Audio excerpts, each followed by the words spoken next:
मान लीजिए अगर आपके स्टूडेंट्स ने आपसे पूछा कि आपका स्कूल कितने दूर है। यदि आप बोलते 5 किलोमीटर तो ये होगा स्केलर, और यदि आप बोलेंगे 5 किलोमीटर ईस्ट में तो फिर ये हो जाएगा vector. Hello students, welcome to फ्यूक्यू एजुकेशन। मैं हूं आपका अमोल सर, और आज हम पढ़ने वाले क्लास 11 का chapter number 3 motion in a plane. और इसमें आज का हमारा टॉपिक रहने वाला है scalar and vector. Student, vector बहुत इंपॉर्टेंट टॉपिक है। आगे के बहुत सारी जगह पे आपको वेक्टर का यूज करना है, और कई सारे स्टूडेंट्स के डाउट रहते हैं कि सर वेक्टर जो है उसका बेसिक कंसेप्ट जो है वो समझ में नहीं आ रहा है। तो आज हम पढ़ने वाले वेक्टर के बेसिक कंसेप्ट को, जिसमें हम बहुत बेसिक से स्टार्ट करेंगे वेक्टर को, जिससे आप बहुत इजीली उस वेक्टर टॉपिक को आप समझ सकते हो। तो जल्दी से स्टार्ट करते हैं हमारा आज का टॉपिक स्केलर एंड वेक्टर। सबसे पहले बात करते हैं फिजिकल क्वांटिटीज की।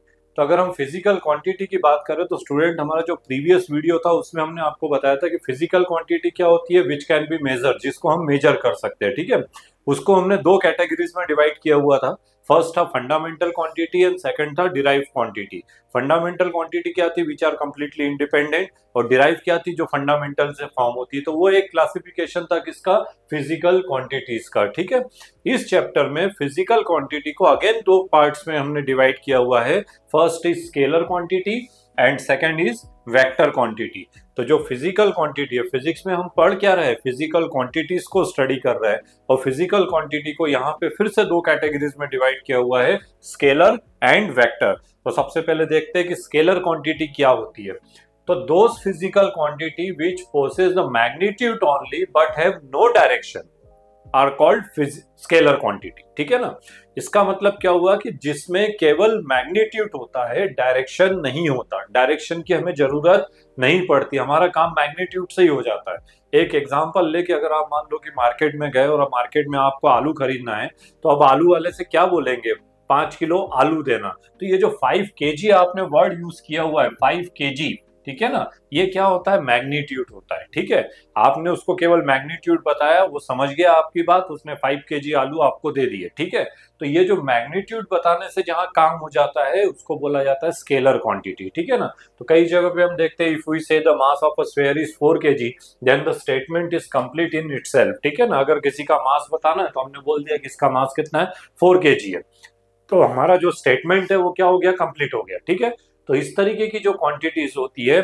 जिसमें ओनली मैग्नीट्यूड होता है, मैग्नीट्यूड बताने से हमारा काम हो जाता है, इसको बोला जाता है स्केलर क्वांटिटी। एग्जांपल्स की बात करें तो लेंथ हो गया, लेंथ में भी आपने देखा, आपने लेंथ को मेजर किया, मीटर स्केल से मेजर किया, 5 सेंटीमीटर है या 5 मीटर है, बस इतना आपने बता दिया तो उस लेंथ का कैलकुलेशन कंप्लीट हो गया। ठीक है ना, तो ये जो क्वांटिटीज होती है इसको बोला जाता है स्केलर क्वांटिटी। ठीक है, जैसे length, volume, density, time, temperature. Time भी आप देखते हो, वॉच से आपने टाइम देखा कि 3 बज रहा है, तो 3 मीन्स व्हाट, ये मैग्नीट्यूड हो गया। तो मैग्नीट्यूड देखा आपने और आपका काम कंप्लीट हो गया, आपका स्टेटमेंट कंप्लीट हो गया। दैट इज, ये जो है, ये सारी क्वांटिटीज जो होती है, कौन सी क्वांटिटीज होती है, स्केलर क्वांटिटीज होती है। ठीक है, नेक्स्ट होता है हमारा वेक्टर क्वांटिटी, जो हमारा चैप्टर है, जिसमें हमें इस चैप्टर में जो बेसिकली हमें पढ़ना है वो कौन सा पढ़ना है, वेक्टर क्वांटिटीज को पढ़ना है। ठीक है ना, तो वेक्टर क्वांटिटीज क्या होती है, those physical quantity which possess both the magnitude as well as direction are called vector quantity. ऐसी क्वांटिटी जिसमें मैग्नीट्यूड के साथ साथ हमें डायरेक्शन की भी जरूरत पड़ती है, ऐसी क्वांटिटीज को हम क्या बोलते हैं, वेक्टर क्वांटिटीज बोलते हैं। कई जगह पे आपने देखा होगा, if we say the force of 5 Newton acting on a body, कोई भी एक बॉडी है और इस बॉडी के ऊपर फोर्स लग रहा है, तो जैसे ही फोर्स लग रहा है 5 न्यूटन का, तो हमने देखा यहाँ पे फोर्स लग रहा है, तो हमें क्या ड्रॉ करना पड़ा, एक एरो ड्रॉ किया। ये एरो क्या रिप्रेजेंट कर रहा है कि जो फोर्स है वो इस डायरेक्शन में लग रहा है। ठीक है ना, तो फोर्स लग रहा है बट किस डायरेक्शन में लग रहा है। ठीक है, तो डायरेक्शन के बिना वो स्टेटमेंट जो है वो कंप्लीट नहीं हो रहा है। दैट इज, ये जो क्वांटिटीज होती है, कौन सी क्वांटिटीज होती है, वेक्टर क्वांटिटी, जिसमें मैग्नीट्यूड के साथ हमें डायरेक्शन भी वहां पे बताना जरूरी होता है। ठीक है, जैसे फॉर एग्जांपल वेलोसिटी हो गया, एक्सेलरेशन, डिस्प्लेसमेंट, टॉर्क, ये जो सारी क्वांटिटीज होती है, ये क्वांटिटीज जो होती है क्या होती है, वेक्टर क्वांटिटी होती है। ठीक है, तो जैसे अभी अपन चैप्टर में आगे पढ़ते जाएंगे, आपको कंसेप्ट क्लियर होता जाएगा कि कहाँ डायरेक्शन का यूज हो रहा है और कहाँ डायरेक्शन का यूज नहीं हो रहा है। ठीक है, तो फिजिकल क्वांटिटीज को यहाँ पे हमने दो कैटेगरीज में डिवाइड किया हुआ है। First number is scalar quantity and second number is vector quantity. और एक छोटा सा डिफरेंशिएशन जो है वो आप अपने माइंड में रखिएगा कि वेक्टर क्या होता है, जिसमें magnitude as well as direction दोनों की जरूरत पड़ती है, और स्केलर क्या होगा जिसमें ओनली मैग्नीट्यूड होगा, कोई डायरेक्शन की जरूरत नहीं पड़ेगी। तो जितनी भी फिजिकल क्वांटिटीज जो थी यहाँ पे दो कैटेगरीज में डिवाइड हो गई है, first scalar and second is vector. But हमें जो पढ़ना है इस चैप्टर में वो क्या पढ़ना है, वेक्टर क्वांटिटीज को पढ़ना है। तो वेक्टर क्वांटिटीज के लिए एक बहुत अच्छा यहाँ पे एक टेबल बना हुआ है, डिफरेंशिएट किया हुआ है दोनों के बीच में। स्केलर क्वांटिटी जो होता है, स्केलर क्वांटिटी की बात करें तो scalar quantity has magnitude only but no direction, इसमें कोई डायरेक्शन नहीं होगा। वेक्टर की बात करेंगे तो vector quantity is a quantity that has both direction as well as magnitude, direction और मैग्नीट्यूड जिसमें दोनों होता है। सबसे इंपॉर्टेंट पॉइंट है जो याद रखना है आपको, ये सेकंड पॉइंट है, for scalar normal rule of algebra are applicable. ठीक है ना, जो स्केलर क्वांटिटी होती है उसका प्लस माइनस मल्टीप्लिकेशन जो भी करते हो उसमें नॉर्मल रूल अपन जो यूज करते हैं, जो मैथ्स में 2 + 2 = 4, वो वाला एल्जिब्रा यहाँ पे यूज होता है। ठीक है, फॉर वेक्टर की अगर हम बात करें तो only vector algebra is applicable.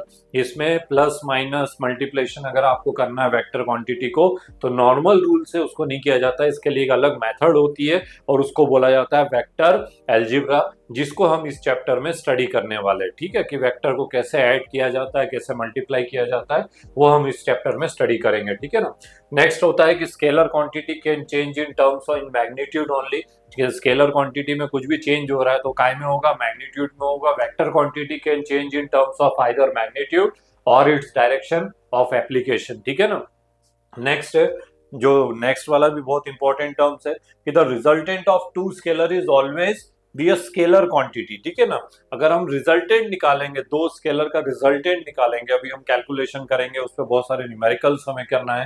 ठीक है ना, तो आप देखोगे कि दो स्केलर का जो रिजल्टेंट होता है वो हमेशा स्केलर ही होता है। ठीक है ना, जैसे 2 × 2 किया तो 2 × 2 = 4, तो 4 भी क्या आएगा, स्केलर ही मिल रहा है हमको। ठीक है, तो यहाँ पे ये सबसे इंपॉर्टेंट चीज है कि दो स्केलर का रिजल्टेंट जो होता है वो ऑलवेज स्केलर होता है, but the resultant of two vector can be either a scalar और अ वेक्टर क्वांटिटी। अगर हम वेक्टर के रिजल्टेंट की बात करें तो वेक्टर का जो रिजल्टेंट होता है वो स्केलर भी हो सकता है और वेक्टर भी हो सकता है। कैसे होगा वो अभी हम बाद में डिस्कस करेंगे। मल्टीप्लिकेशन हमें पढ़ना है, एडिशन पढ़ना है, तो उसमें हम ये सारी चीजों को डिस्कस करेंगे। बट याद रखिए कि जो रिजल्टेंट रहेगा वेक्टर का वो स्केलर भी हो सकता है एंड वेक्टर भी हो सकता है। ठीक है ना, एग्जाम्पल की बात करें, अभी हमने देख लिया था एग्जाम्पल्स में, तो एग्जाम्पल ऑफ स्केलर क्वांटिटी होता है mass, length, time etcetera, and example of vector quantity are velocity, acceleration, force, torque. ये जो सारी क्वांटिटीज होती है ये कौन सी क्वांटिटीज है, वेक्टर क्वांटिटी है। बहुत अच्छा टेबल है, एग्जाम में अगर डिफरेंशिएट करने को आ जाए तो इस तरीके से आप उसको कर सकते हैं, difference between scalar quantity and vector quantity. ठीक है, तो अब चलते आगे की ओर। वेक्टर को बहुत बेसिक से पढ़ते हैं, बहुत छोटी छोटी चीजें अगर आपको समझ में आ जाए तो आगे जाके आपको प्रॉब्लम नहीं आएगी और सारे क्वेश्चंस को आप इजीली सॉल्व कर सकते हैं। सबसे पहली चीज जो इंपॉर्टेंट है वो ये कि representation of a vector, vector को कैसे रिप्रेजेंट किया जाता है। ठीक है, तो वेक्टर को रिप्रेजेंट करना है तो आपको मालूम है वेक्टर में एक चीज हमारे माइंड में आ गई कि वेक्टर में दो चीजें होती है, कौन कौन सी, मैग्नीट्यूड एंड डायरेक्शन। तो हमें दोनों को बताना पड़ेगा, मैग्नीट्यूड और डायरेक्शन। ठीक है ना, तो उसके लिए क्या किया जाता है, the vector has both magnitude and direction, the vector is represented by the line segment with an arrow. ठीक है ना, तो किसी भी वेक्टर को अगर हमें रिप्रेजेंट करना है तो इस तरीके से एक एरो से हम उसको क्या करते हैं, रिप्रेजेंट करते हैं। ये वाला जो पार्ट होता है इसको हेड बोलते हैं, ये वाला जो पार्ट होता है इसको टेल बोलते हैं। ठीक है, जो हेड वाला पार्ट होता है ये रिप्रेजेंट करता है डायरेक्शन को, ये किसको रिप्रेजेंट करेगा, डायरेक्शन को। और लेंथ ऑफ द एरो है, ये जो लेंथ ऑफ द एरो यहां से यहां तक देख रहे हो ये रिप्रेजेंट करता है मैग्नीट्यूड को, ये किसको रिप्रेजेंट करेगा, मैग्नीट्यूड को। ठीक है ना, तो आप देखेंगे यहाँ पे कि दो टाइप से इसको रिप्रेजेंट किया जाता है, first is direction and second number is magnitude को। ठीक है, तो length of the line segment represent the magnitude of a vector. ठीक है, एंड एरो हेड जो होता है, एरो पॉइंट जो होता है, ये जो रिप्रेजेंट करता है किसको रिप्रेजेंट करता है, डायरेक्शन को। तो मैग्नीट्यूड एंड डायरेक्शन को रिप्रेजेंट करने के लिए यहाँ पे क्या यूज किया जाता है, एरो का यूज किया जाता है। इस तरीके से arrow, head of the arrow किसको रिप्रेजेंट करता है, डायरेक्शन को रिप्रेजेंट करेगा, and length of the arrow जो है वो किसको रिप्रेजेंट करेगा, मैग्नीट्यूड को रिप्रेजेंट करेगा। ठीक है, तो बहुत इंपॉर्टेंट कंसेप्ट है। आज के बाद जितने भी हम वेक्टर क्वांटिटीज को रिप्रेजेंट करेंगे वहां पे हम किसका यूज करेंगे,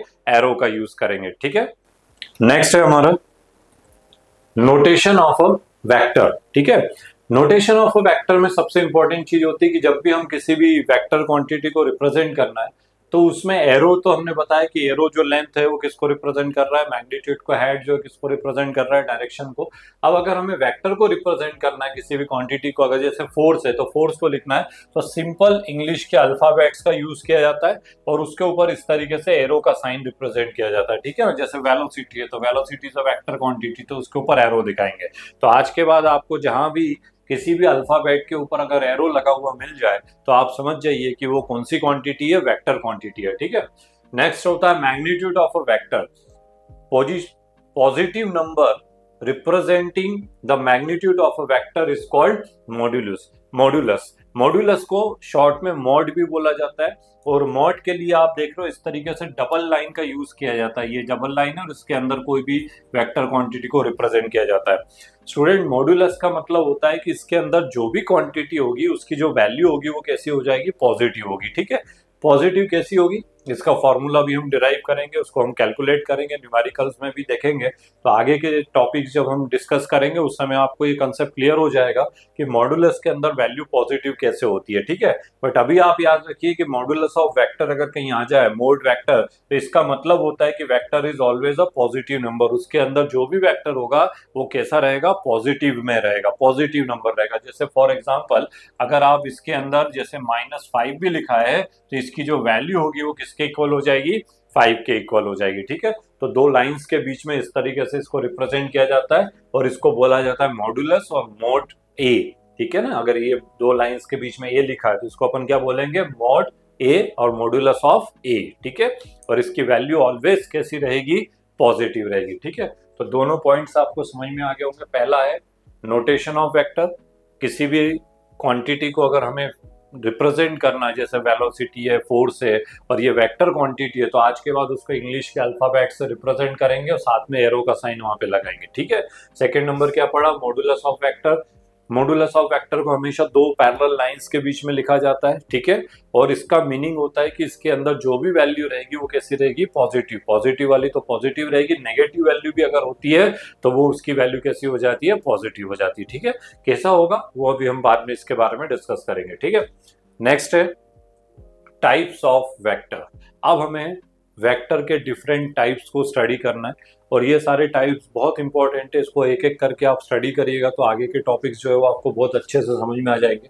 पहला जो है उसको बोलते हैं equal vector. First number is equal vector. ठीक है ना, अब इक्वल वेक्टर क्या होता है, two vector having the same magnitude and acting along the same direction are called equal vector. इसका मतलब क्या हुआ कि दो वेक्टर है, दोनों का मैग्नीट्यूड सेम है। ठीक है ना, जैसे फॉर एग्जांपल अगर हम ले ले कि हमारे पास दो वेक्टर है, vector A and vector B, ये दो वेक्टर है। ठीक है, दोनों का मैग्नीट्यूड सेम है। तो अभी हमने आपको बताया कि मैग्नीट्यूड को अगर हमें रिप्रेजेंट करना है तो किससे रिप्रेजेंट करेंगे, एरो से, और लेंथ ऑफ द एरो किसको रिप्रेजेंट करता है, मैग्नीट्यूड को। ठीक है ना, तो जैसे फॉर एग्जांपल ये हमने एक एरो बना दिया। ठीक है, तो ये हो गया वेक्टर ए। ठीक है, दूसरा वाला भी जो है वो भी आप देख रहे हो कि दोनों का डायरेक्शन जो है वो सेम है, हेड देख रहे हो आप, दोनों का एक ही डायरेक्शन में जा रहा है। दोनों एरोस की जो लेंथ है वो भी कैसी है, इक्वल है। ठीक है, ये ए वेक्टर हो गया और ये वाला कौन सा हो जाएगा, बी वेक्टर हो जाएगा। ठीक है, तो आप इसको देख के समझ में आ गया होगा कि भाई दोनों का लेंथ भी सेम है, एरो का जो है, दोनों का हेड भी एक ही डायरेक्शन में जा रहा है, मतलब दोनों का मैग्नीट्यूड भी इक्वल है और दोनों का डायरेक्शन भी इक्वल है। तो अगर दो वेक्टर इस तरीके से होते हैं, having the same magnitude and acting along the same direction, ठीक है ना, तो उसको हम बोलते हैं इक्वल वेक्टर। ठीक है, तो इक्वल वेक्टर का मतलब क्या हुआ, that is vector A is equals to vector B के। ए और बी की जो वैल्यू है वो कैसी हो जाएगी, सेम हो जाएगी। तो छोटा सा कंसेप्ट है, याद रखो, लेंथ भी सेम है और एरो का जो डायरेक्शन है वो भी सेम है, मतलब मैग्नीट्यूड भी सेम हो रहा है, डायरेक्शन भी सेम हो रहा है। तो ऐसे वेक्टर को हम क्या बोलेंगे, इक्वल वेक्टर। ठीक है ना, that is vector A is equals to vector B. ठीक है, ये जो डायग्राम बना है इसको देख के क्या समझ में, अगर इसके बारे में अगर आपसे पूछा जाए कि right to characteristics of equal vector, तो एक तो कैरेक्टरिस्टिक्स हो गई कि इक्वल मैग्नीट्यूड है, डायरेक्शन भी सेम है तो वो इक्वल वेक्टर हो गया, बिल्कुल, ये तो डेफिनेशन हो गई। बट इसमें और भी क्या समझ में आया, तो इसमें एक चीज और ये समझ में आ रही है कि मैग्नीट्यूड इक्वल है, डायरेक्शन इक्वल है, और आप देख रहे हो कि ये जो दोनों लाइन है वो कैसी है, पैरेलल है, ठीक है ना। तो अगर इक्वल वेक्टर होता है that is they must be parallel, ठीक है। तो अगर एग्जाम में अगर आ जाए आपको कि right the characteristics of equal vector, तो क्या क्या लिखेंगे, पहला लिखेंगे there magnitude must be equal, second number क्या लिखेंगे, they must be acting in same direction, ठीक है, एंड फोर्थ नंबर होगा दे मस्ट बी पैरेलल, दोनों का जो डायरेक्शन देख रहे हो ये एक ही डायरेक्शन में, तो ये दोनों लाइंस कैसी हो जाएंगी, पैरेलल हो जाएंगी, ठीक है। तो ये था हमारा इक्वल वेक्टर। इक्वल वेक्टर में मैग्नीट्यूड भी सेम होता है और डायरेक्शन भी सेम होता है। सेकेंड नंबर इज नेगेटिव और अपोजिट वेक्टर। तो नेगेटिव और अपोजिट वेक्टर ये भी बहुत इंपॉर्टेंट है, इसमें बहुत ज्यादा कंफ्यूजन रहता है स्टूडेंट्स को, बाद में जाके आपको डायरेक्शन भी शो करना पड़ेगा कई जगह पे, ठीक है। तो two vector are said to be negative vector if they are magnitude are equal but they are act in opposite direction. सबसे इंपॉर्टेंट चीज जो है वो यहाँ पर ये है कि मैग्नीट्यूड तो इक्वल है बट डायरेक्शन दोनों का कैसा है, अपोजिट है। जैसे फॉर एग्जांपल कि ये ए वेक्टर था, ये ए वेक्टर इस डायरेक्शन में जा रहा है, ठीक है, और जो सेकंड वेक्टर है बी वेक्टर, उसका डायरेक्शन ये जा रहा है, ठीक है। तो आप देख रहे हो कि दोनों का मैग्नीट्यूड सेम है बट दोनों का डायरेक्शन अपोजिट है। तो बहुत अच्छे से याद रखिएगा कि जब डायरेक्शन अपोजिट होता है तो vector A is equals to, यहाँ पे डायरेक्शन के लिए माइनस का साइन यूज किया जाता है। तो आज के बाद आपको कई जगह पे ये चीज देखने को मिलेगी कि मैग्नीट्यूड दोनों का इक्वल है बट डायरेक्शन अपोजिट था, इसलिए वहां पे क्या यूज किया है, माइनस साइन यूज किया हुआ है, ठीक है। तो नेगेटिव साइन यूज करते एंड ये हो जाएगा वेक्टर बी के, तो A is equals to minus B. तो नेगेटिव साइन यहाँ पे क्या रिप्रेजेंट कर रहा है कि दोनों का जो डायरेक्शन है वो अपोजिट है, ठीक है ना, दोनों का डायरेक्शन अपोजिट है बट मैग्नीट्यूड दोनों का कैसा रहेगा, इक्वल रहेगा, ठीक है। तो if two vector are said to be negative vector if their magnitude are equal but they are act in opposite direction then is called negative vector और opposite vector, ठीक है। तो पहला था equal vector, सेकंड हो गया आपका negative vector, third number is position vector, ठीक है। पोजीशन वेक्टर जो होता है आपको मालूम है, हमने लास्ट चैप्टर में भी जब 1D पढ़ा था तो उसमें भी आपको बताया था, और अभी हमारा मोशन इन अ प्लेन चल रहा है।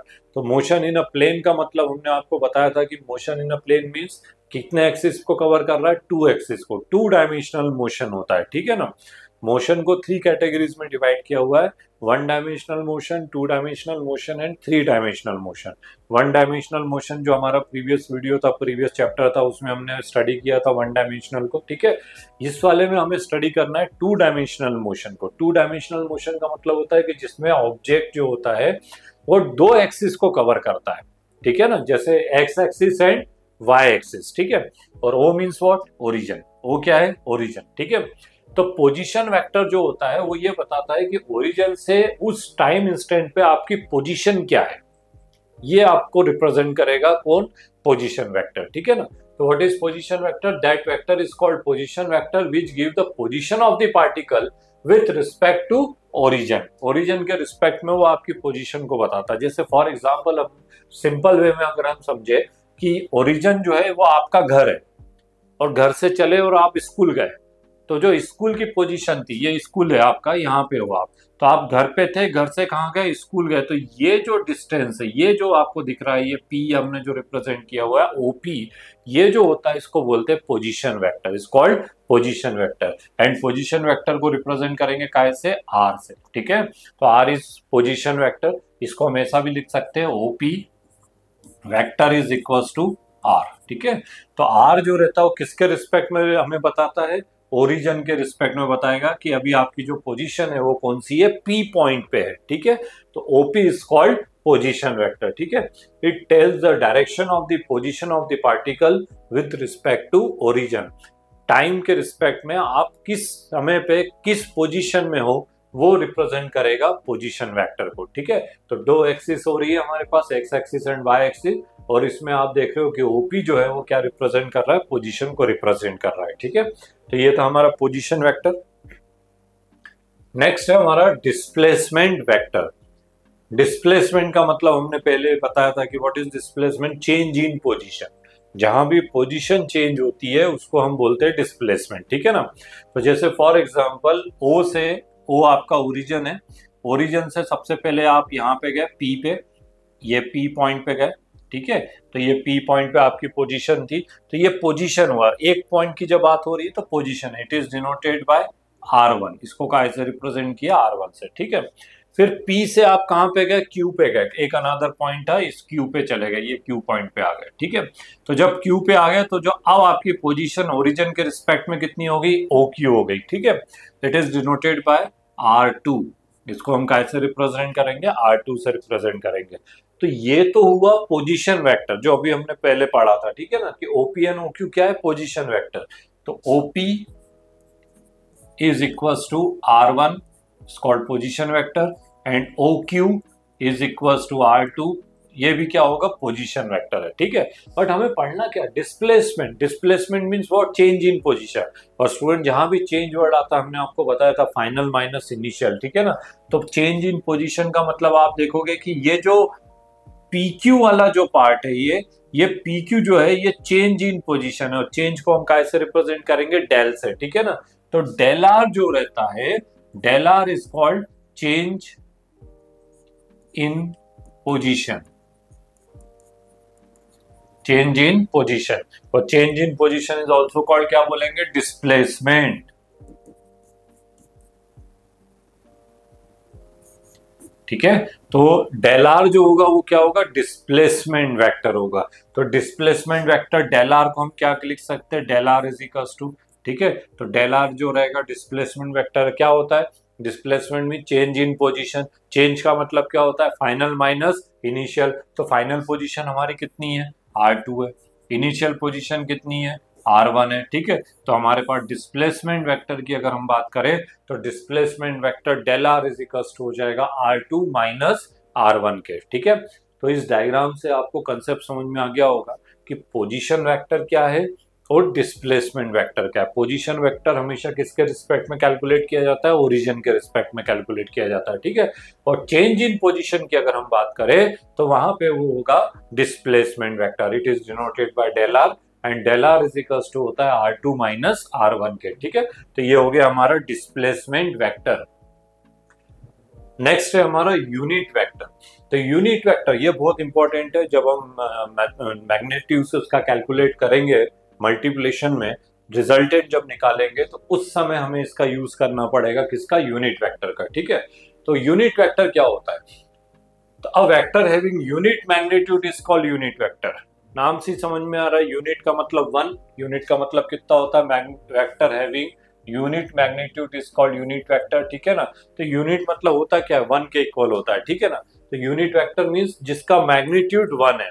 और आप जानते हो मैथ्स में कि अगर हम 1 का मल्टीप्लाई किसी भी नंबर के साथ अगर हम कर देंगे तो आप देखोगे उस नंबर पे कोई चेंज नहीं होता है, ठीक है ना। तो इसलिए यूनिट वेक्टर को हम किसी के साथ भी अगर हम मल्टीप्लाई कर देंगे तो उसके ऊपर कोई, यूनिट वेक्टर जो है वो रिप्रेजेंट करेगा डायरेक्शन को, किसको रिप्रेजेंट करेगा, डायरेक्शन को। बेसिकली 3 यूनिट वेक्टर हम यहाँ पे यूज करते हैं, आई जे एंड के, आई जे एंड के। और ये जो आई जे के जो होता है, यूनिट वेक्टर जो भी होता है, इसके ऊपर हम हमेशा यूज करते कैप लगाते, इस तरीके का, ये जो है ना एरो, इस तरीके का ये कैप लगा, जैसे ए वेक्टर है तो ए के ऊपर ऐसा ये कैप यूज करते हैं। इस कैप, इसको बोला जाता है कैप और कैरेट, CARAT, ठीक है ना, कैरेट बोला जाता है इसको। तो यूनिट वेक्टर का जो सिंबल होगा उसमें हमेशा अपन क्या यूज करेंगे, कैरेट का यूज करेंगे और कैप का यूज करेंगे, ठीक है। इसका जो फॉर्मूला होता है यूनिट वेक्टर का, unit vector is equals to होता है vector A upon modulus of A, vector A upon modulus of A, ठीक है। इसको कैसे कैलकुलेट करना है वो हम अपने नेक्स्ट वीडियो में हम बात करेंगे, जब हम प्रोडक्ट एंड मल्टीप्लिकेशन पढ़ेंगे उस टाइम पे, ठीक है। तो unit vector A is equals to होता है vector A upon modulus of A, vector A upon modulus of A, ठीक है। अब यहाँ पे आप देख रहे हो कितने यूनिट वेक्टर है, 3 यूनिट वेक्टर है, आई जे एंड के, ठीक है। आई जो होता है हमेशा एक्स एक्सिस के अलोंग लिया जाता है, आई को हमेशा किसके साथ लेंगे, एक्स एक्सिस के साथ। जे जो यूज किया जाता है वो हमेशा किसके साथ यूज किया जाता है, वाई एक्सिस के साथ। और जे के साथ के जो यूज होता है ये हमेशा किसके साथ यूज होता है, जेड एक्सिस के साथ, ठीक है। तो जहां भी एक्स एक्सिस यूज होता है वहां पे क्या यूज करना है, आई, जे एक्सिस हम जे वाला जो लेंगे वो किसके साथ यूज करेंगे, वाई के साथ, और z के साथ हम क्या यूज करेंगे, k को यूज करेंगे। ठीक है, तो इस तरीके से यूनिट वेक्टर का यूज किया जाता है किसमें, वेक्टर क्वांटिटी में डायरेक्शन के लिए। ठीक है, तो unit vector along the positive direction of x, y and z axis are represented by i, j and k respectively. ठीक है ना, x के साथ हमेशा i को यूज करेंगे, y के साथ हमेशा j को यूज करेंगे, एंड z के साथ हम किसको यूज करेंगे, k को यूज करेंगे। ठीक है, इसका कैलकुलेशन कैसे होगा, कैसे उसको सॉल्व करना है, ये हमारा जो नेक्स्ट वीडियो आएगा उसमें हम पूरा डिटेल में स्टडी करने वाले, एडिशन ऑफ वेक्टर, देन इसके बाद मल्टीप्लिकेशन ऑफ वेक्टर, ये सारी चीज़ों को हम डिस्कस करेंगे, उस पर न्यूमेरिकल्स करेंगे। तो ये था हमारा बेसिक कंसेप्ट जिसमें हमने देखा कि वेक्टर क्या होता है और वेक्टर के टाइप्स कितने टाइप्स के होते हैं। ठीक है ना, displacement vector, position vector, unit vector, ये सब उसके अलग अलग टाइप्स होते हैं। ठीक है, तो स्टूडेंट्स याद रखिए, अगर ओनली मैग्नीट्यूड है तो वो स्केलर क्वांटिटी है, और मैग्नीट्यूड के साथ उसमें अगर डायरेक्शन भी आ जाए तो ये होता है वेक्टर। फर्क बहुत छोटा सा है लेकिन फिजिक्स के खेल को पूरी तरीके से चेंज कर देता है। तो ये था हमारा आज का वीडियो। नेक्स्ट वीडियो में हम पढ़ने वाले एडिशन ऑफ वेक्टर को। हमारा ये चैनल आपको कैसा लगा, हमारे इस चैनल को लाइक, शेयर और सब्सक्राइब जरूर करिएगा। मिलते हैं नेक्स्ट वीडियो में।